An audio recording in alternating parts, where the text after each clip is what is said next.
तकरीरें, was, ये बहुत सुनने के आदी हो गए। अपने समेत मैं सब की बात कर रहा हूँ, लेकिन अमल के हम खूगर नहीं। अमल से जिंदगी बनती है, जन्नत भी जहन्नम भी। ये खाकी अपनी फितरत में ना नूरी है ना नारी। तो अमल ही नहीं करेंगे तो जितना मर्जी सीख लें, रोजाना डॉक्टर बदल लें, लेकिन अगर दवाई इस्तेमाल नहीं करेंगे तो किस तरह सेहत पर कुछ असर पड़ सकता है। यही तो हम सब कर रहे हैं। तकरीरें रोज सुन रहे हैं, वाज सुन रहे हैं, तलकीन सुन रहे हैं, लाइव भी सुन रहे हैं, मीडिया पे भी सुन रहे हैं, इलेक्ट्रॉनिक मीडिया पे भी, सोशल मीडिया पे भी। इतनी माजी के अंदर तो लोग तकरीर नहीं सुनते जितनी आज सुन रहे हैं, लेकिन सुन रहे हैं, कभी अमल की तरफ नहीं गए।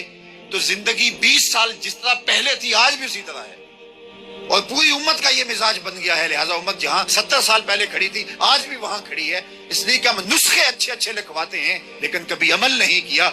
अगर अमल के खूगर बन जाए तो हमारी जिंदगी बदल जाए और ये उम्मत मुस्लिमा जो पस्तियों का शिकार है ये उरूज और बांकपन का नूर पा जाए।